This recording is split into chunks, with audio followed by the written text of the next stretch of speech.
Hey, what's going on, everybody? My name is Corey, better known as the Seaman, and I want to welcome you to another edition of the Seaman's Cinema Sit Down. We just finished talking about Judas and the Black Messiah, which is currently airing on HBO Max and in theaters where available. You can see all my thoughts to that movie right up there, but I mention it because it features two of the best performances from the year, coming from Daniel Kaluuya and Lakeith Stanfield. And the movie that we are about to talk about also features one of the best performances of the year, this time coming from Miss Vanessa Kirby. If that is a name that you are not familiar with, I promise if you watch this movie, it'll be a name that you won't forget. So why don't you pull up a chair, take a seat, we are getting ready to dive in spoiler-free into Pieces of a Woman. And as I mentioned, Pieces of a Woman is currently on Netflix and stars Vanessa Kirby, who gives, like I said, one of the best performances of the year. For me, probably would depend on the day, but slight edge on Viola Davis. Two very, very different performances, right? Viola Davis is in-your-face diva, big, powerful, you can't deny kind of performance, while Vanessa Kirby is one of those performances that's subtle, that's nuanced, that is emotionally just gutting. And all the things that she does in this movie, it just kind of shows you the power behind acting in that quieter version versus that really powerful version. I know I say this knowing that most likely Frances McDormand is going to end up winning all the awards, but Nomadland is not yet out to view, so I don't have anything to compare it to. But Vanessa Kirby, wow, man, what she does in Pieces of a Woman, like I said, it's subtle, it's nuanced, but it's so powerful. And if you're unfamiliar with Pieces of a Woman, you'll probably understand why the performance is as powerful as it is as I give you the synopsis, because this movie follows a young mother who has a home birth that ends in the unfortunate passing of her daughter. And what the fallout and the rebuilding looks like following that event. And like I said, Vanessa Kirby, man, she is... The first 30 minutes of this movie are intense in the same kind of way that Sound of Metal's opening, like 20, 30 minutes, was super, super intense. You are watching a person go through, well, two things here for Kirby's character, whereas Riz Ahmed's character is going through hearing loss.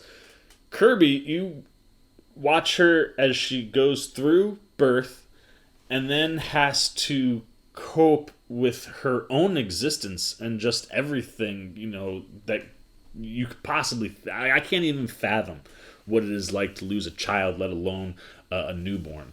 And you watch Kirby do all this stuff. And it's, like I said, these two spectrums, man, because obviously, one of the best things about this movie, and I referenced Sound of Metal because... because I didn't know that Riz Ahmed's character goes deaf in that movie. So when it happens, it is jarring. It is claustrophobic. It physically makes you react. The opening 30 minutes of Pieces of a Woman is the birth sequence. And huge shout out and props to Cornel Mundrusco, who is directing here. It is like a 20 plus minute one take for this birthing sequence, and it is so intense.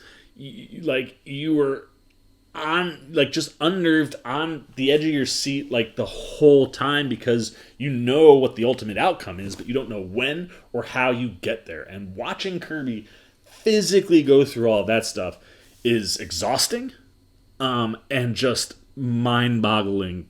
To watch a person do. I don't know if Vanessa Kirby has kids, but if she doesn't, you should just give her an Oscar for that sequence, because you really believe that she's going through all the labor stuff. But arguably what's more powerful than her performance in that opening 30 minutes is what we get throughout the rest of the film. And again, I compared it with Judas and the Black Messiah because of the performance aspect, but also because of that emotional connection that the audience has with the movie. And while Judas and the Black Messiah knocked that out of the park. I think this movie is a little bit more uneven in that respect. I think its biggest flaw is that opening 30 minutes is so special and so intense and starts you all the way up here that as you hit this more quiet, subtle, kind of nuanced performance and storytelling, you lose a little bit of your momentum. And you do kind of struggle with that in the second act because writer Kata Weber and director Cornel Mundrusco do an interesting thing as far as handling the time after that opening 30 minutes. And what we see is the preceding 8, 9, 10 months that follow, but in snapshots. We get one day each month as we move throughout the course of the movie. And Shia LaBeouf also stars here with Kirby playing her partner. And he's working on a bridge, so you're kind of also telling the story. You can tell where you're moving along the months with how the bridge is being built. And I say it's an interesting technique because at first I felt like I was missing stuff, right? Like there were obvious conversations that had to have been going on between Kirby and LaBeouf's character that we don't get to see. There are things that are going on that seem frustrating for the couple where you're like, I want more details. But as you go through the movie, you realize that snapshot approach is showing you exactly what it is you need to see about these people. And the things that are going on are encapsulated in what you fill in between. And it's that kind of concept where, like I said, I've never personally experienced the loss of a child, let alone a newborn. But we've all experienced loss. And when you do experience a loss that has enough of an impact on you, you kind of walk through you just kind of go through the motions. You kind of snapshot your way through life to a degree where all the days become the same. And while it seems like sometimes we're taking these big jumps and missing stuff, it's the fact that you're not. What you're seeing in those snapshots is what's been going on. It's why the frustrations for certain characters build, why other characters are struggling, and so much of Kirby's performance is internal.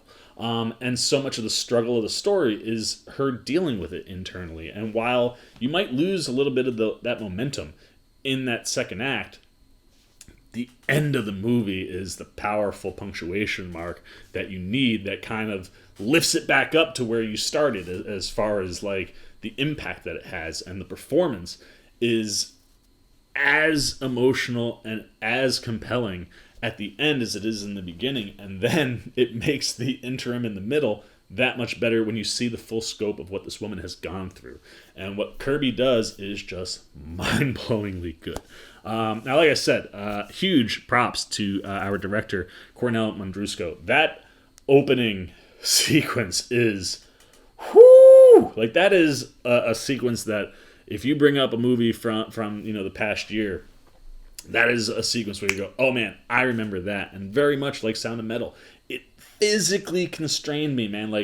And the approach, a one-shot take, that's as long as this one-shot take is at the beginning. It's one of those, it's so good, I was having trouble finding the spots where the breaks are. The only breaks I was really seeing was for individual characters. I just see them kind of move off camera, and it's okay, we gotta either do something with makeup or change something with your wardrobe, or we're gonna tweak this, or here's your breather, get your water. And it is harrowing, it is uncomfortable because you know where you're going, but you don't know where you're gonna end up or how you end up there. And the way it goes down is it leaves you gutted and amplifies, like I said, what you get from Kirby's performance the rest of the way. However, I wish they could have found something in that second act to just keep that momentum rolling a little bit more, because it does kind of feel like it hits a big drop off. But outside of that, I think that the ideas that Weber is discussing through the script and the way that Mundrusco shoots this thing and paces this thing, like I said, while it loses some of that momentum, once you kind of get a little bit through that second act and it can kind of start picking back up again, down toward the end of the movie, it really clicks. But the other thing that I like that you get here is this movie is not solely focused on just Kirby's character.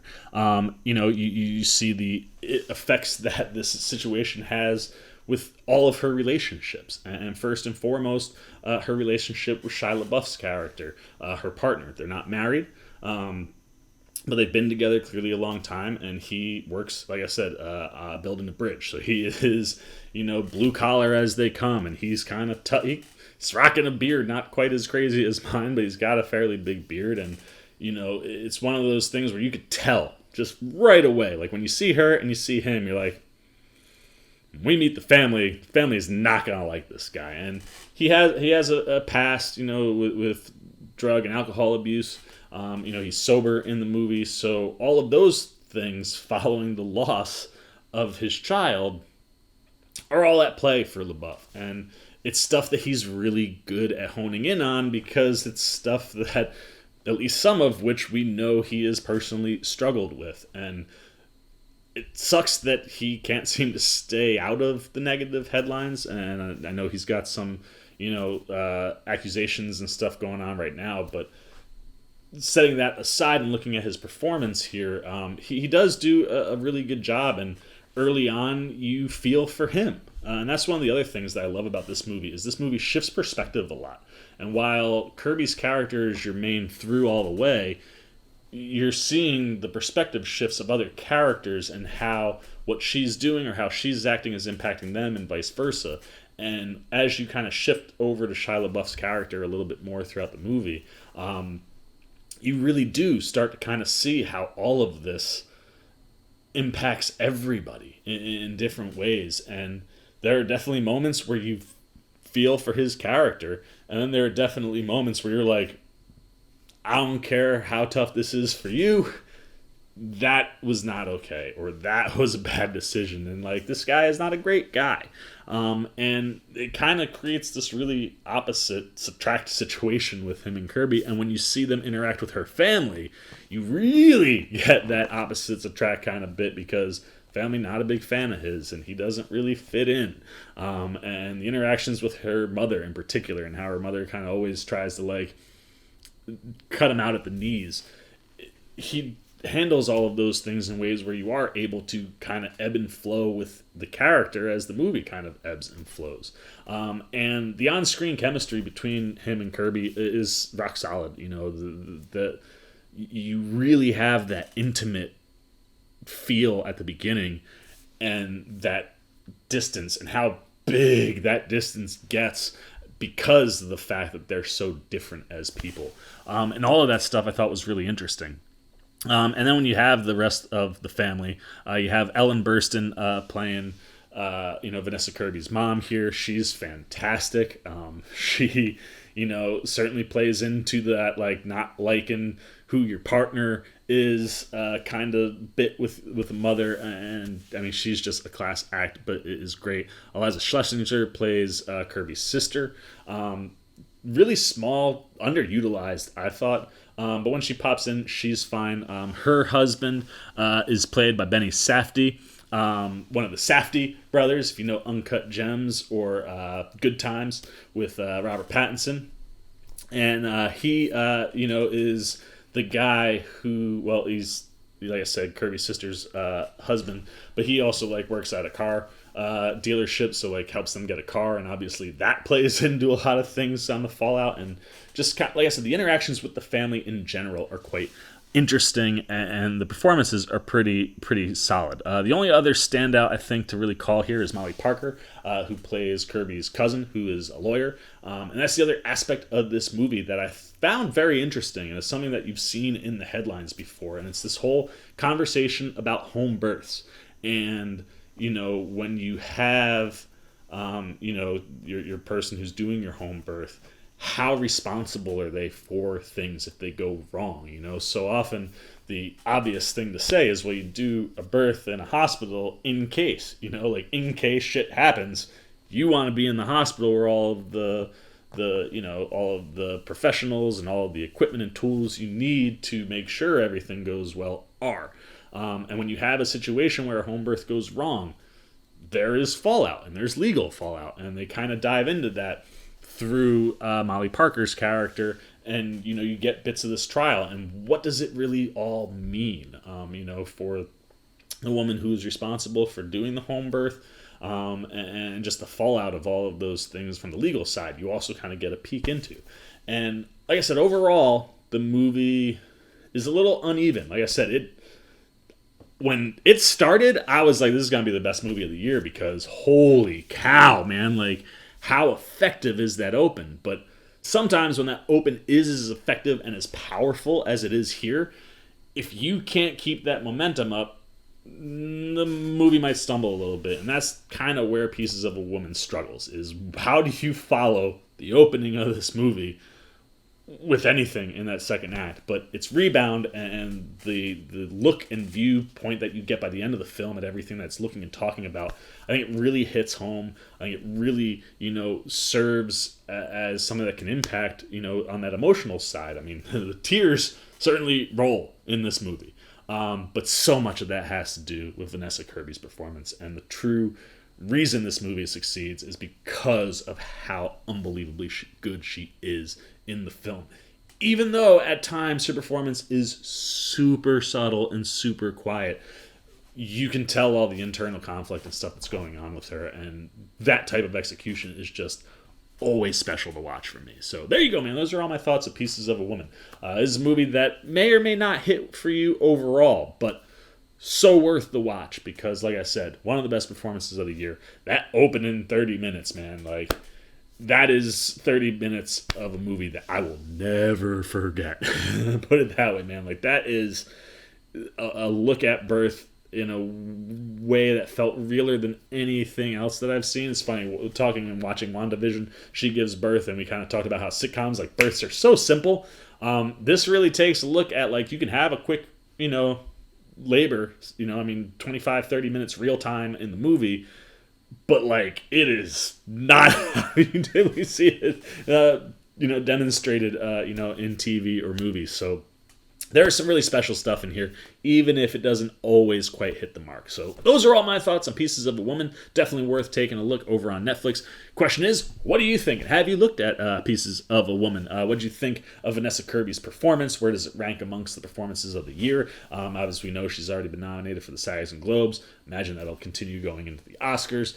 So that's obviously a performance that's worth noting and keeping an eye on. But how did the movie work for you? What was it like watching that opening? How did that impact you going the rest of the way through the movie? Overall, did it work or not work for you? And if you haven't seen it, you gotta go check out Pieces of a Woman, or are you someone who tunes in around award season and starts to try to see all the things that are gonna be in play? If that's what you're looking for, I definitely recommend it because, like I said, that performance is special. But anything you're thinking, good, bad, indifferent about Pieces of a Woman, down below in the comment section. As always, if you enjoyed this video, please give me a thumbs up. And if you're new, you want to come hang out with the C-Man anytime. We're talking movies, TV, trailers. Just want to be here for all the C-Man action. You want to show a little love, support? Jump over there and join C-Maniac Nation by hitting that subscribe button. Hit that little bell if you want those alerts. And until next time, for the C-Man's Cinema Sit Down, I've been the C-Man. I'm signing off. Peace.